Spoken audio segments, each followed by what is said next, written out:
your band and all these folks who are in the group? These are all fellow Ann Arbor. All Ann so Arbor you met guys. here, It's right? it's the music school all stars. We all were at the now it's called the School of Music, Theater, and Dance, but at the time it was the School of Music, and we all went there. I went to Michigan for, like I said, I was very taken by the school and by the community and the campus, but more specifically to my studies. I was getting my BFA and acting, theater performance, and all that very, very distinguished stuff. But it was also exciting for me because I was a musician and I wanted to be studying music and I wanted to be around musicians and I wanted to be at a music school. So it was kind of the best of both worlds for me. Having said that, I would take all these classes where I'd run into a lot of these musicians.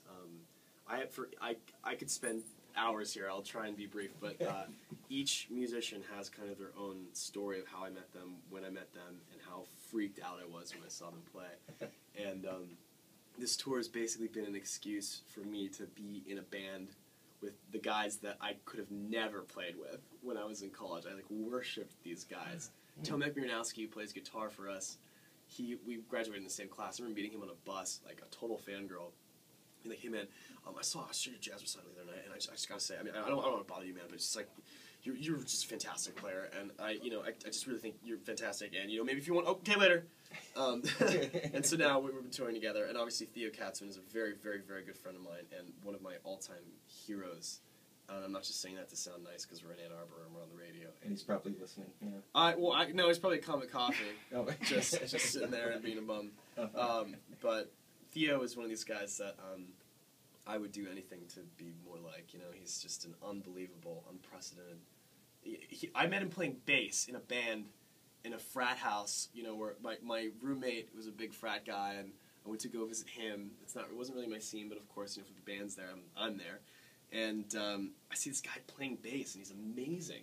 And my friend who was playing drums at the time let me play drums, and we just had this moment together. I was like, wow, you're really good at the bass. Little did I know, that's the one instrument that's like the last on his list, because he's actually a drummer who can actually sing phenomenally, as you say, phenomenally, and also just an amazing human being and guitar player. There's not a thing that Theo is not good at. It drives me insane. So anyway, I could go off on everybody. Tyler Duncan from Miter Disco, Joe Dart, who was kind of the wonderkind that we all heard about after we graduated, of the second coming of this bass god, and then Jack Stratton, who's they've also this group called Wolfpack, which is kind of prominent from Ann Arbor. Who am I missing? We got Joe. I think it's everybody. Is that everybody? Yeah. Tyler, Joe, Theo, and Tom. Am I forgetting anybody? I'm asking anybody in the room. Is that everybody? I think so. If I'm forgetting somebody, I'm going to get a lot of hell for it. This is what happens when you get excited. No, that's all right. You've literally played. We're on stage about less than 12 hours or so ago in Toronto. Darren, talk about the album that you're currently working on. You're signed to Columbia Records, is that right? Yeah. What's going on with that? It's tough because it's not as simple as I wish it was. Like, oh yeah, the album's coming out next year, and we have all the songs, and I feel bad because I feel like I keep evading that question. But the answer is, I always equate it to a novelist who's working on a book. You're always writing it, so to speak. The only problem is if I go with the novelist metaphor, I was a novelist who was writing kind of my own personal work that's right in the middle of it got picked up by a big editor, and gained a lot of attentive followers and people who wanted to know what the book was going to be like. And so all of a sudden, this personal project becomes this, wow, this is a lot, there are expectations and I have to serve a greater master than myself. And so it's, I've been sort of fighting the classic battle between art and commerce and trying to find, because I'd like to, I'm a huge fan of pop music, and I'm very appreciative of the audience that both Glee and social media and StarKid, one of the things we started in Ann Arbor, has accrued, that it's important to understand casting your net as wide as possible and making things as accessible for everybody. So that kind of weird, Rufus Wainwright, Wall of Sound Animal Collective record that I would have liked to have made, it's probably not the best thing to do right now. So it's kind of reshifting gears a little bit, but it's fun. It's definitely a science project. So to answer your question, this tour has been a chance to just try out some songs to see how they work in a live atmosphere. I come from bands, it's hard just being an artist where you meet a producer, you just write a song and that's it. So we've just been continuing to write, and hopefully we'll kind of whittle it down and curate a good album in the next year or so. Who knows?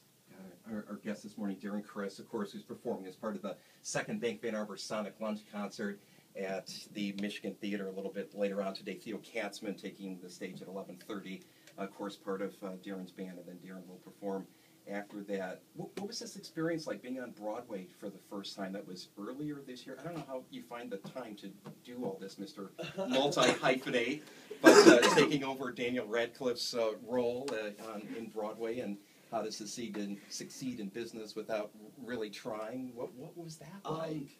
I mean, it was insane. A total dream come true for a person in theater? Well, Are you kidding me? Broadway? You know what?